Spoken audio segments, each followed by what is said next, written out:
You know, some fifth wheel toy hauler brands are going to absolutely hate this video and hate my guts. But hey, the juice is worth the squeeze.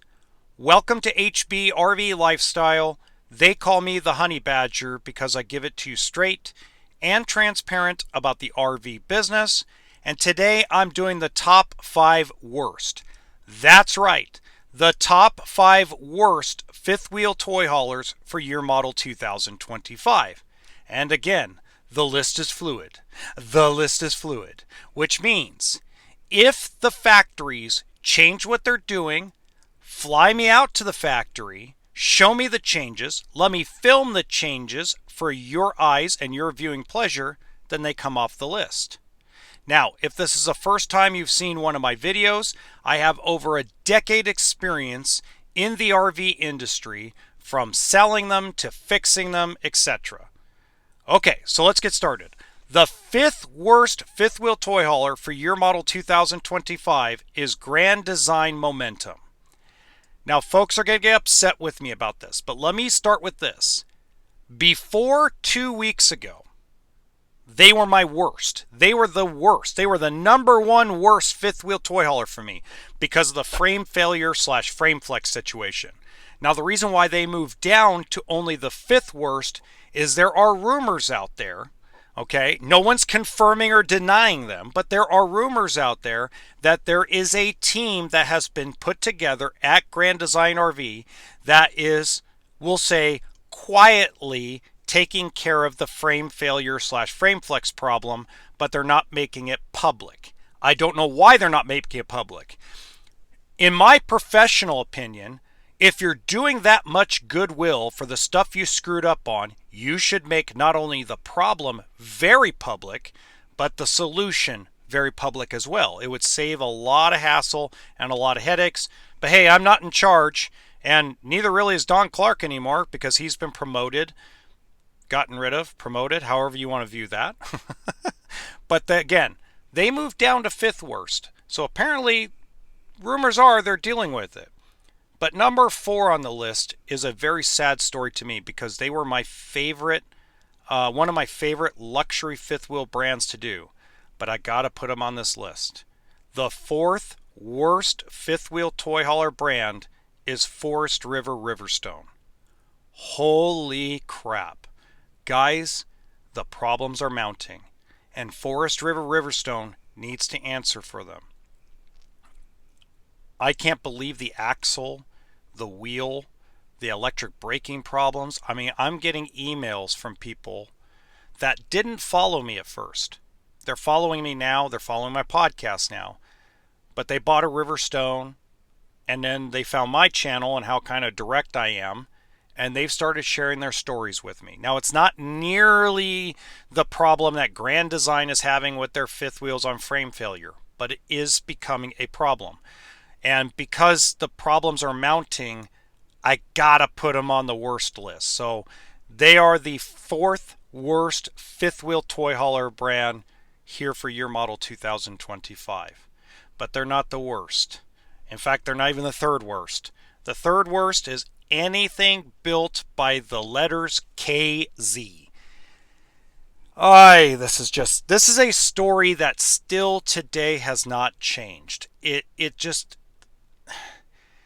I think the biggest problem that KZ has is their real cargo carrying capacity. Look, when I look at a fifth wheel toy hauler, look, let me go backward a minute.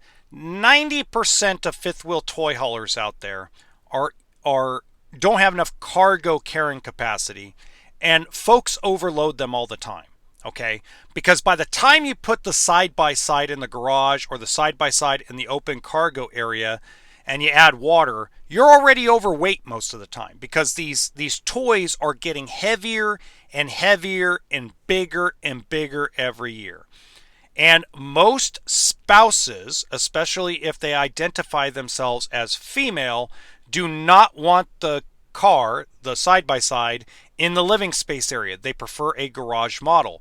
Most garage models do not have the cargo carrying capacity, but they have the garage size. Most young ladies that I talk to, young ladies include 67-year-old young ladies, that I talk to want a bath and a half or a 2 full bath coach. Takes away from the cargo carrying capacity. If you go look at KZ, the ones that do have the cargo carrying capacity, you want to throw up at the quality. It's just,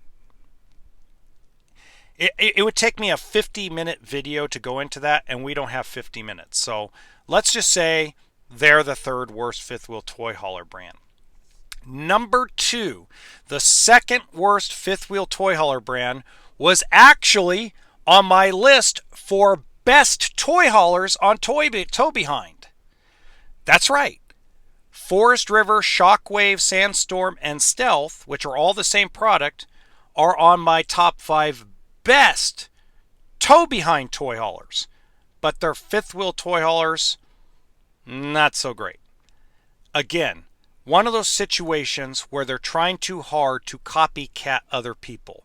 And the sad part is they actually have moved out of the state of California for manufacturing, which is going to make things overall worse. Now, let me tell you why. It's because, and this is not offense to anybody in Indiana, okay, but most Indiana people, Indiana-based general managers, Indiana-based factory production people, don't have the pulse on the side-by-side community. They don't. They don't understand the West Coast desert and beach society where we like to ride our buggies everywhere, our Razor Pro Rs, our Can-Am X3s. They don't understand it. So it's only going to make things worse that now it's solely an Indiana-based product. Okay? And that brings me to my number 1 worst. These are the absolute worst fifth wheel toy haulers, and I'm not going to narrow it down to a brand, but a company. And that company is Heartland. Heartland is the worst fifth wheel toy haulers made today. They are terrible. I don't care what brand name they put on the side of it. It is horrible, horrible quality. And it didn't used to be that way. When I was selling them back 10, 15 years ago, when the guys that started and own Alliance owned and ran Heartland, they were the absolute best. They weren't the prettiest, but they were the best. That Cyclone, that Road Warrior, they were absolutely freaking amazing.